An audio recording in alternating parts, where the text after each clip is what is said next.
Hello everyone, welcome back to Review and Rate. Today, we're entering into a world of crazy families and haunted houses. That's right, we're going to get punched in the face and be chased by a creepy old man to talk about Resident Evil 7, a game developed by Capcom and released in 2017.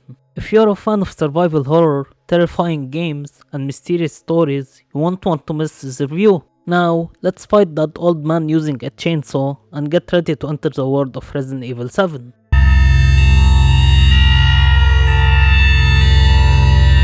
Resident Evil 7 delivers an amazing gameplay experience, though it does come with some issues. What makes this game stand out is just how terrifying it is. Not only the scariest Resident Evil game, but arguably one of the scariest games ever made.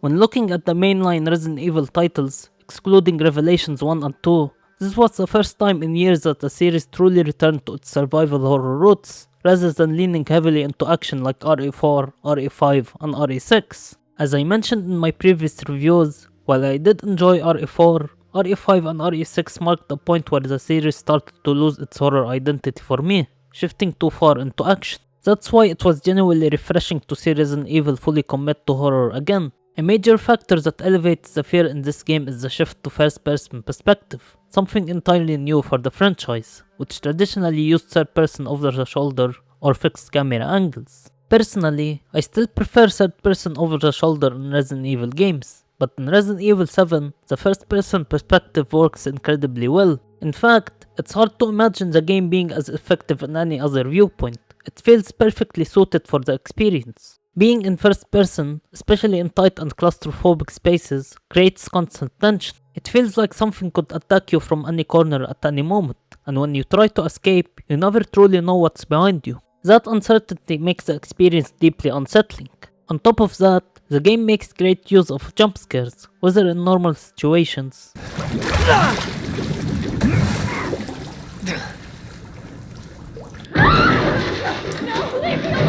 Ethan's wife Mia being turned and attacking you. Ethan, it's okay.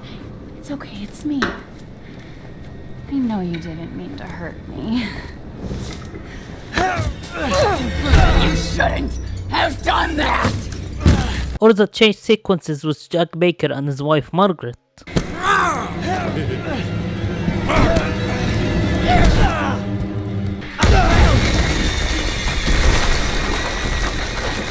You're wasting your time!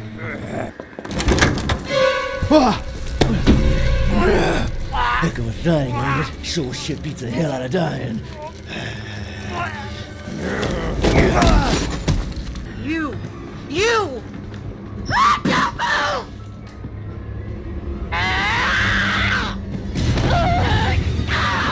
Get back to your room right now! Stay the out! I told you to stay out of here!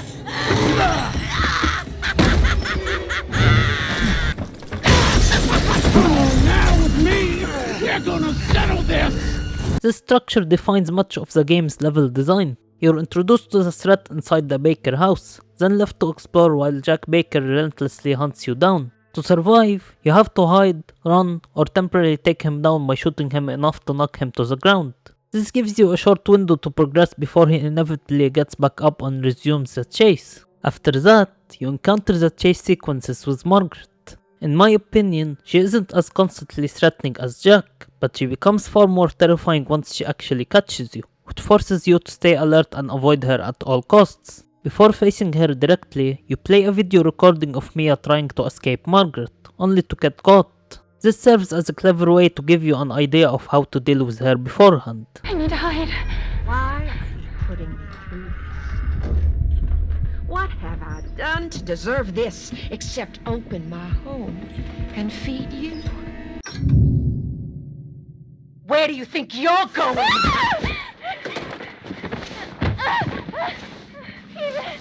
Ethan, please help me. Ethan, help me. Then the game introduces Lucas Baker, the son of the family, who brings a completely different type of threat. Instead of direct chases, he fills his area with deadly traps like bombs, forces you into encounters such as fighting a giant molded enemy in an elevator, and puts you through his twisted puzzle game. Probably should Maybe that, eh?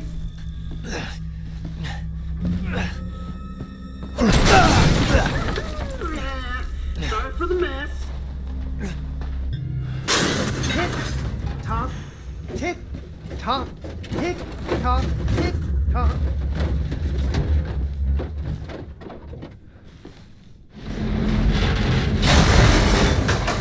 Ladies and gentlemen, boys and girls, welcome to the bar fight. Keep it clean, gentlemen. We have rules.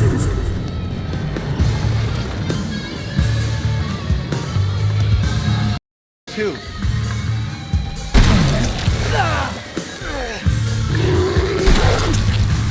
In this section, you have to carefully solve the puzzle while also realizing that you can't play it the way he intends. You actually need to cheat the system to survive, because following his rules leads to your death, just like what happens to the victim shown in the video recording. This moment stands out as one of the most memorable and cleverly designed sequences in the game.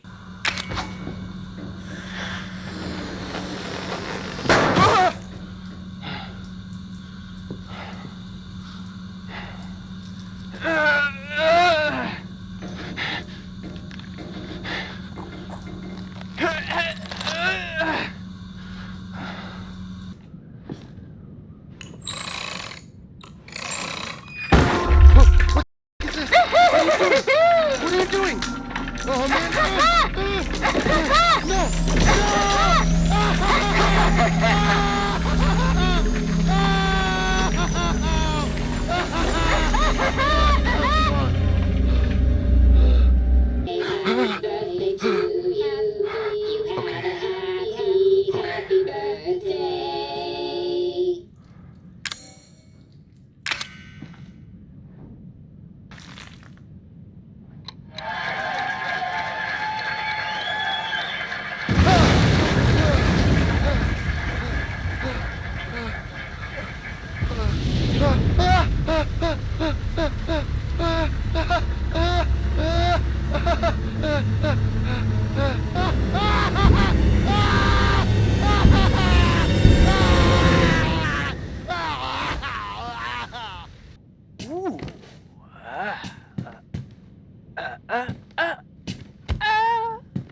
Happy birthday! After that, you play as Mia aboard the ship, both in the present and through a past video recording from before the crash. While the gameplay itself doesn't feel very different from playing as Ethan, it's still an interesting perspective shift that adds context to the story. Returning to Ethan, the game moves into its final stretch, progressing through underground labs, navigating caves, and fighting waves of molded enemies until the conclusion. As I mentioned earlier, the game features multiple video recordings that you access through TV screens. What makes them unique is that instead of simply watching them, you actually play through these recordings, which makes them far more engaging and immersive. One of the most memorable examples is a terrifying recording at the beginning, where 3 ordinary people enter the Baker house to film it, only to be hunted down and killed by Jack. It's a perfect introduction to the tone of the game. I work with professionals.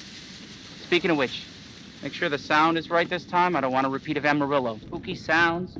Ooh, is it haunted? What's the story, Andre? Abandoned farmhouse, missing family, foul play suspected. The usual. Only go missing. Not hillbillies, the Bakers. Jack and Marguerite Baker. And they were quiet, not backward. A lot of bad rumors about their son, Lucas. Bad seed, apparently. This will make a great backdrop. Andre, what do you think? Andre? Andre! Andre! Clancy, you see where Andre went? Where is he? This is the last time I work with that guy. Did you hear that? Andre? Andre, where are you, man? You first. Need a nice hero shot of me coming down the ladder. So, you first. What do you see? What is it?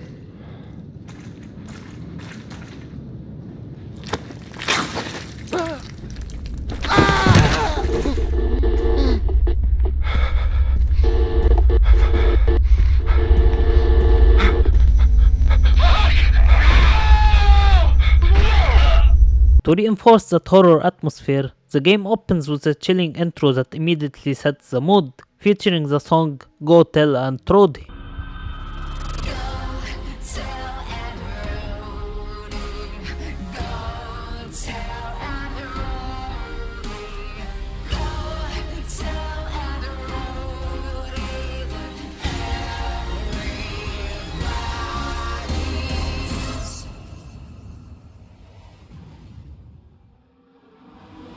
The same unsettling tone carries through to the ending credits as well.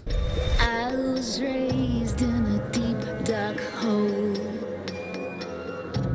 a prisoner with no parole.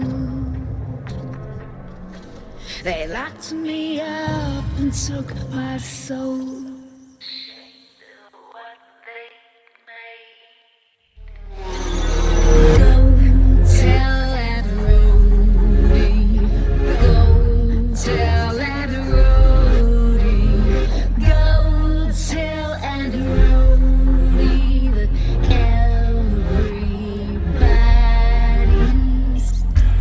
Since this is a survival horror game, it brings back many classic elements from all the Resident Evil titles. This includes the map system, which shows doors that are locked or accessible, key item markings, and multiple floors for each location. However, one issue is that the map doesn't clearly highlight important objective related interactions. There are times where I didn't remember where a puzzle was located or where I needed to use a specific item to progress. For example, there was a puzzle I completely overlooked. Even after checking the map multiple times, I couldn't figure out where to go until I randomly returned to it and read the clue. That moment felt unnecessarily confusing. A similar issue happens in the ship section, where I kept going up and down stairs without knowing where to go, until I eventually noticed a small opening in an elevator by pure luck. It ended up wasting a lot of time, and this is where the map could have been more helpful. This is really the main flaw with it, not indicating key objective points. That being said, this doesn't take away from the enjoyment of exploration itself. In fact, exploration is one of the game's strongest aspects. Discovering new areas, finding keys to unlock previously inaccessible doors, and searching for antique coins all feel rewarding. These coins allow you to upgrade your maximum health, improve reload speed, and even unlock the powerful 44 Magnum pistol if you manage to collect them all, giving exploration a strong sense of progression and payoff. There's even an item that, when used, allows you to detect hidden objects for a limited time, which saves you from having to search every corner manually. It's a small addition, but makes exploration feel less tedious when you're stuck. The inventory system is quite limited, so you have to manage your items carefully. However, you can expand your inventory by finding backpacks, which gives you more space and makes progression feel rewarding. While there are many items to carry, the inventory feels fair for a survival horror game. Unlike the poorly designed inventory in RE5, which leaned heavily into action, the limited space here actually makes sense and adds to the tension. There's also an item storage box where you can store an unlimited number of items. This allows you to free up space and retrieve what you need later when you return to a safe room. Speaking of safe rooms, this is where you can save your game, this time not with a typewriter but with a recording device. It's a nice modern twist while still keeping that classic Resident Evil feeling. However, the checkpoint system is a major downside. If you don't manually save, you'll often die and respawn far back, sometimes having to replay entire sections or boss encounters from the beginning. On top of that, you can't skip certain cutscenes, which makes repeated attempts frustrating and unnecessary time consuming.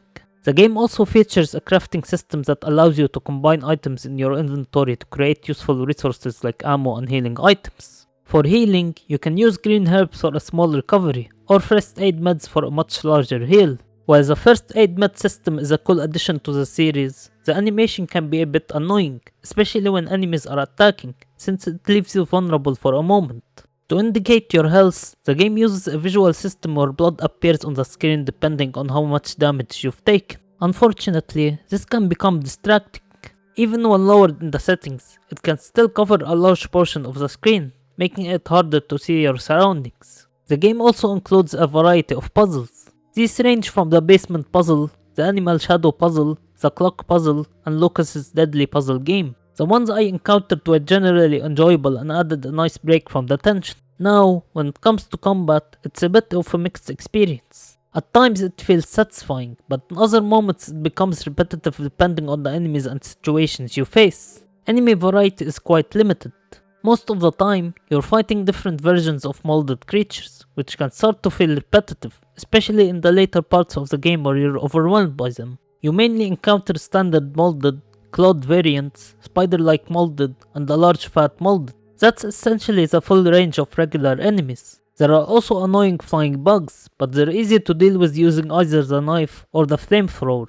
One useful mechanic is the ability to block attacks, which reduces the damage you take. This works especially well when you're being attacked by multiple enemies at once and adds a bit of strategy to combat.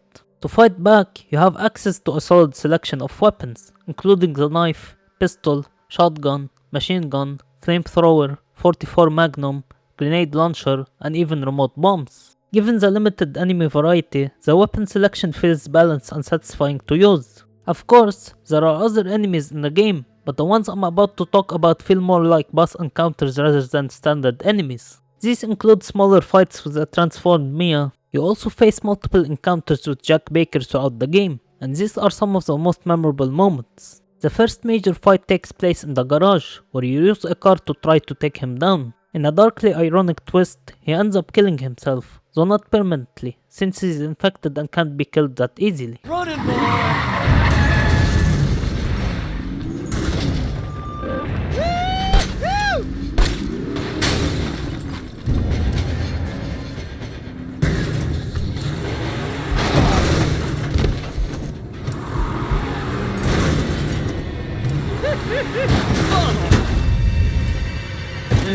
Oh, shit!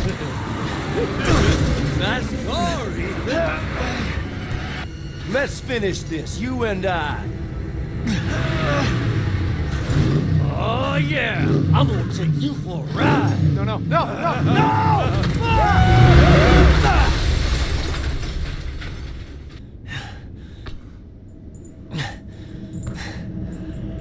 Oh boy! Now look what you've done.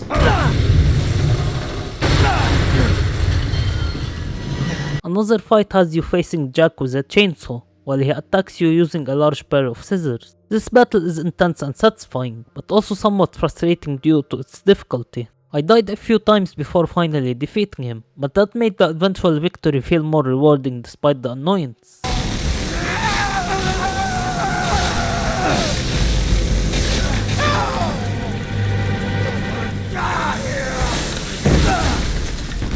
Do me a favor and stay dead.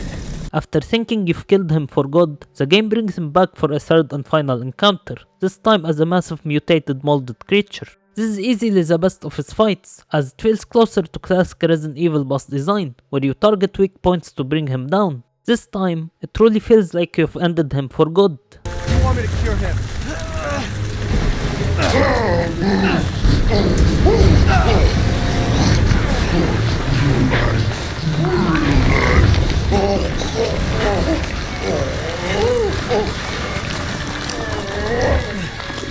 Margaret also has her own boss fight, which is decent but doesn't stand out as much compared to Jack's encounters. Then we get to what is probably the weakest boss fight in the game, the final battle against Eveline. You would expect the final boss to be intense, challenging, and memorable, but instead, it ends up being surprisingly easy. All I had to do was shoot Eveline with a machine gun, and then after getting knocked down, Chris's team throws me a pistol, which I used to finish her off. Because of that, the final boss feels underwhelming, especially when compared to stronger encounters like Mia's and Jack's fights. Ending the game on such an easy and scripted fight feels like a missed opportunity. And with that, let's move on to the story.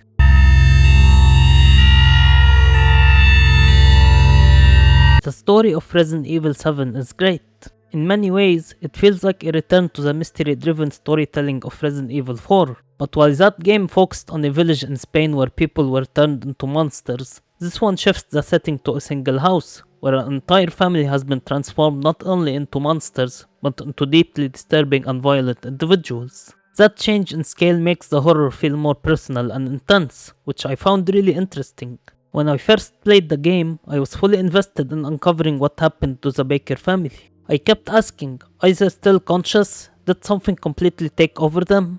What exactly is the threat we're dealing with here? The reveal that Eveline is responsible for turning the family into these unstable, dangerous people is a strong payoff. On top of that, introducing the mold as a central threat rather than the usual viruses or last plagues from previous games felt fresh and unique for the series. I know a lot of people didn't like the main character, Ethan Winters, but for me, he works well in this game. While I agree his voice acting, which I'll discuss in the sound design section, isn't the strongest, his role still fits the experience. He's not meant to be a highly developed or charismatic character. Instead, he's just a regular person searching for his missing wife, which is a compelling setup.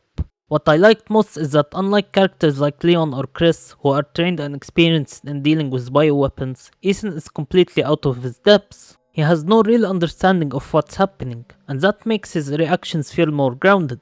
At the same time, as players, we're just as confused as he is, which strengthens the immersion and curiosity. Mia is also more than just a missing wife. It becomes clear that she has a deeper connection to Eveline, and that something went very wrong on the ship before the Baker family incident. This adds another layer of intrigue to the story. To summarize the beginning of the story, Ethan Winters receives a mysterious message from his wife Mia, who has been missing for 3 years. The message leads him to a rundown plantation in Louisiana. Ethan. You were right. I did lie to you. I shouldn't have.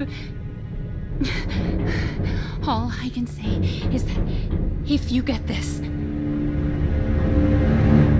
stay away. Hello? Hey, it's Ethan. Oh, hey. You alright? You just disappeared the other night. Yeah, no, I'm good. I'm good. It's Mia. She's not dead, she's alive. She's back. They found her? How?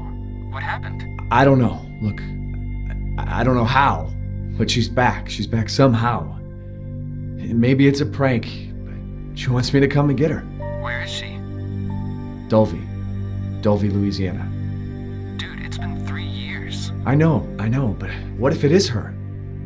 I have to find out what happened. When he finds Mia locked in a basement, she initially appears normal, but suddenly becomes violently unstable and attacks him. This moment introduces one of the game's core themes, infection and loss of control.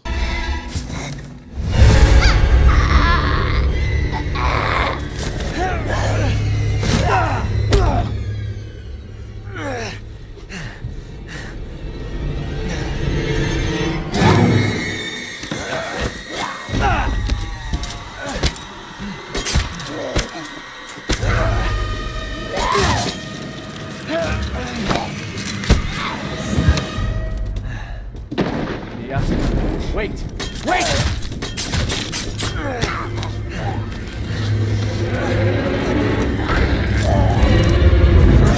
Ethan is forced to fight her multiple times, including a brutal chainsaw encounter. After temporarily stopping her, he tries to escape, but things quickly spiral out of control. He is suddenly knocked unconscious by Jack Baker, the patriarch of the Baker family. Welcome to the family, son.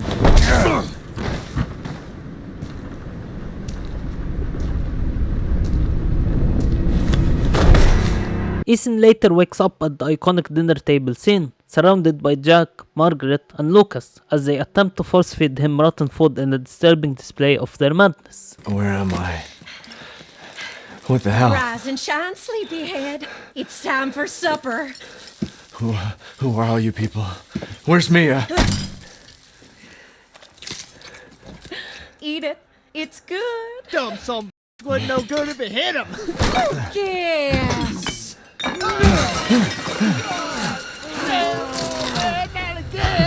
Get out the way, Marguerite. His boy's got to eat. He got to have his supper.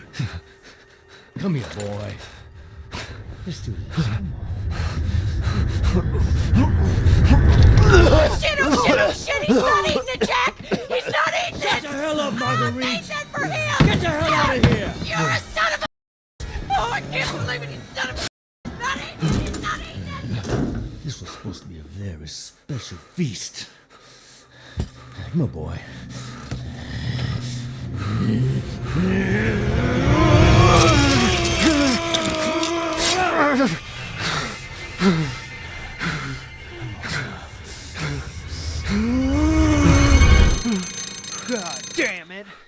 I bet it's that cop again.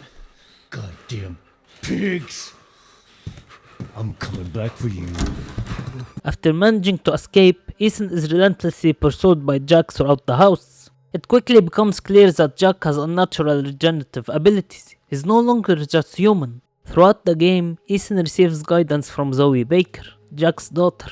Unlike the rest of her family, Zoe hasn't been fully consumed by the infection. She helps Ethan navigate the house and promises a cure, explaining that what infected the Bakers is far worse than a typical virus. You did good, Ethan. Zoe, right?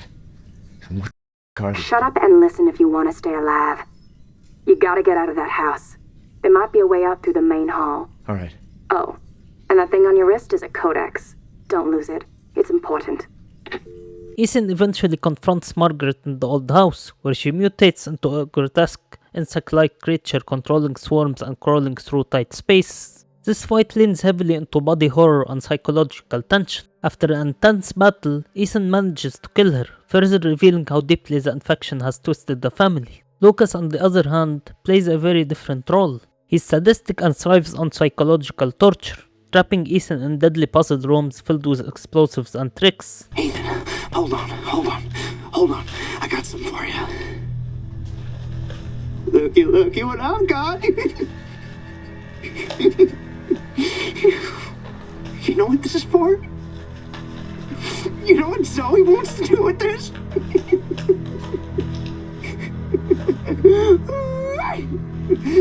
She thinks this thing is special.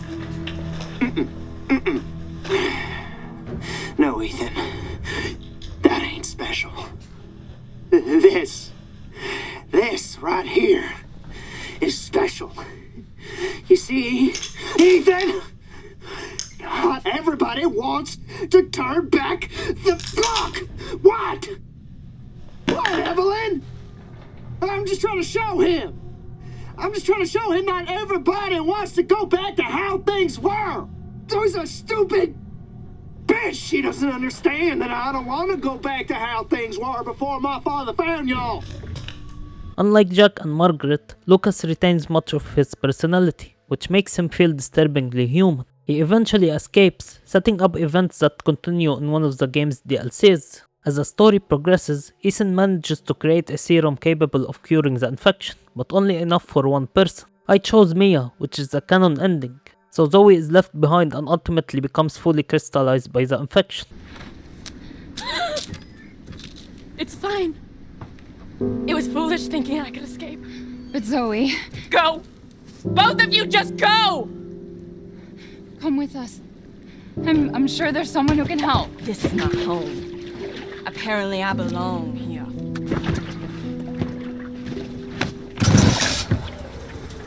I'll send help. Don't bother. There won't be anyone left to help! Ethan and Mia attempt to escape by boat, but their escape doesn't last long. After the boat crashes, Ethan is captured by Eveline. At this point, we switch perspectives and play as Mia, uncovering the truth behind everything. It's revealed that Mia was working for a covert organization transporting a bioweapon, Eveline. Eveline appears as a young girl, but she is actually a genetically engineered weapon. She escaped containment aboard the ship and began infecting the crew, either killing them or bringing them under her control. Mia attempted to contain Eveline, but ultimately failed, allowing Eveline to reach the Baker property.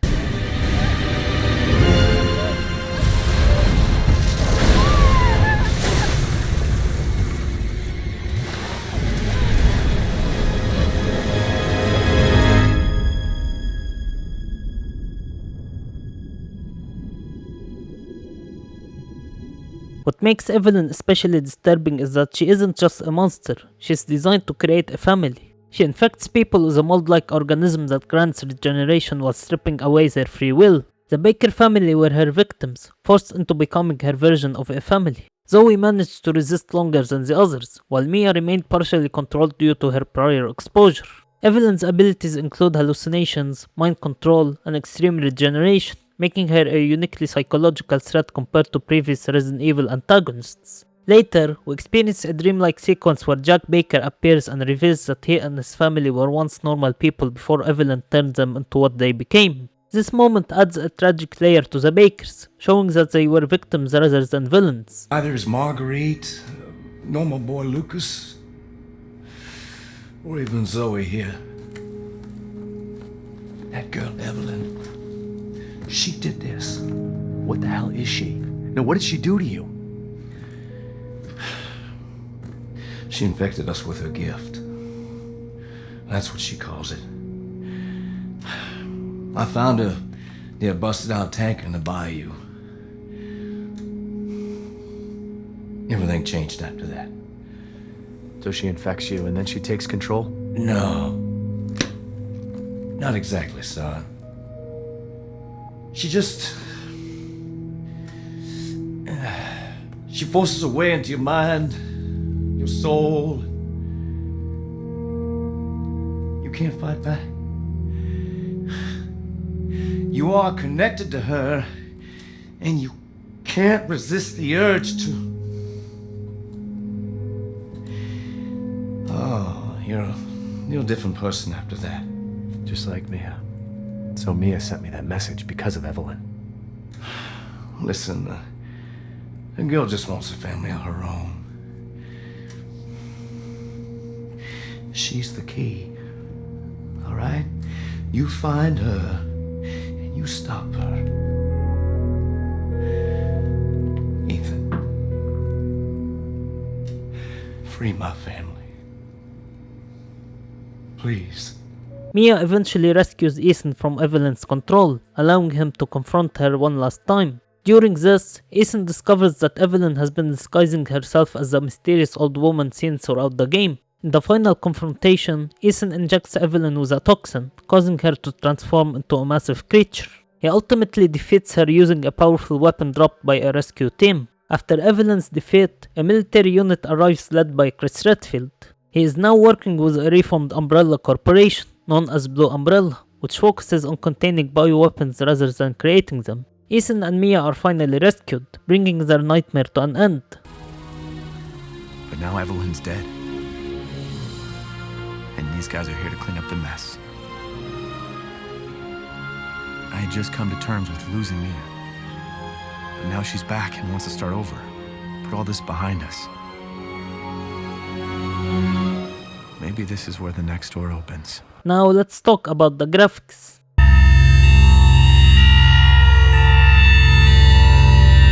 The graphics of Resident Evil 7 are a major step up from previous entries, especially with the introduction of Capcom's RA engine. Even today, the visuals hold up extremely well. The environments, character models, and enemy designs all look detailed and realistic, which greatly enhances the immersion. Where the game truly shines is in its darker environments. The lighting is especially impressive, creating deep shadows and a constant sense of tension. The Baker house in particular looks incredibly disturbing, dirty, decayed, and genuinely unsettling to explore. However, while the game looks fantastic in dark, enclosed areas, the quality can noticeably drop in outdoor or brightly lit environments. These sections sometimes appear less detailed and not as visually impressive compared to the interiors. Another issue is the design of Chris Redfield. Even though he only appears near the end, his character model looks surprisingly off. He doesn't resemble how he appeared in RE5 or RE6, which makes his appearance feel inconsistent and a bit jarring. Now let's talk about the sound.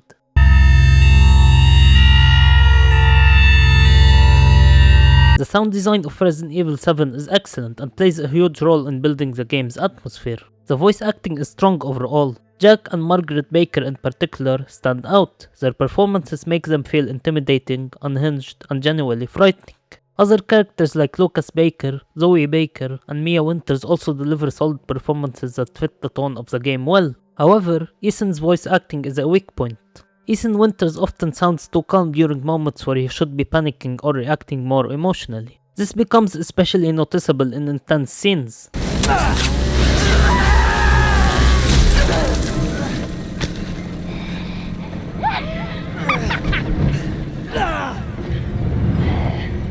Even his reaction to seeing his wife after 3 years feels somewhat unnatural and underwhelming, which can break immersion at key moments.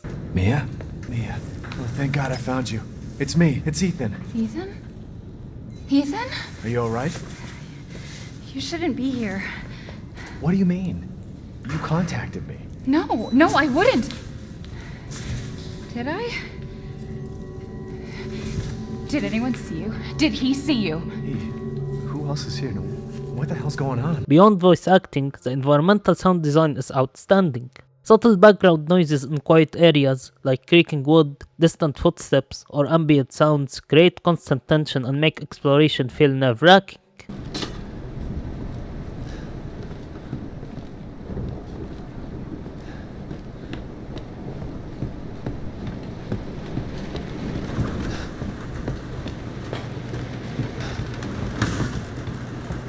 The soundtrack is also fantastic, enhancing both tense and emotional moments throughout the game. And as mentioned earlier, the song Hotel and Trody plays during the intro and end credits, perfectly capturing the game's eerie tone. It's haunting, memorable, and honestly one of those tracks that sticks with you long after you finish the game. Let's now turn to the final section, replayability.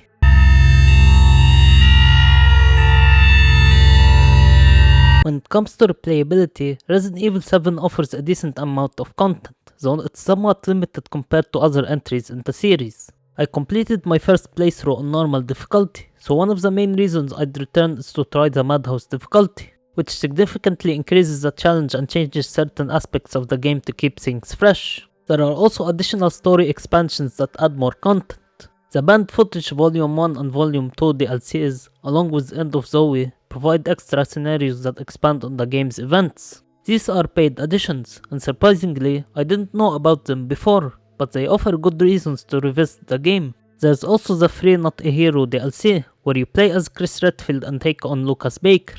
This was a nice addition and gave some closure to his storyline. That said, outside of higher difficulty mods and DLC content, replay value is somewhat limited. Still, I can see myself replaying the game, even on the same difficulty, to explore missed areas, collect items I didn't find the first time, and re-experience what I consider to be the scariest Resident Evil game. Now let's summarize everything with my overall impression.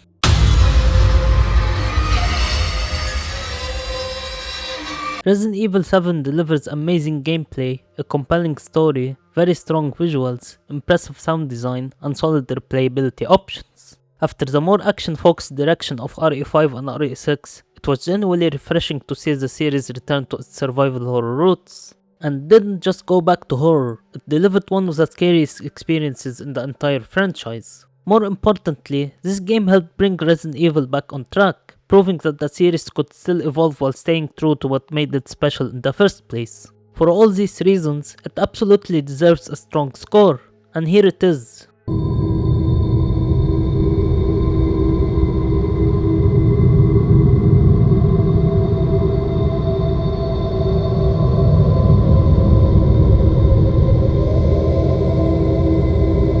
Don't forget to like and subscribe for more insightful review videos. Feel free to share your thoughts on whether the points I've raised resonate with you or if you have a different perspective, and leave your suggestions in the comments about which game you'd like to see reviewed next. That's it for today. I hope you enjoyed this video and thank you all for watching.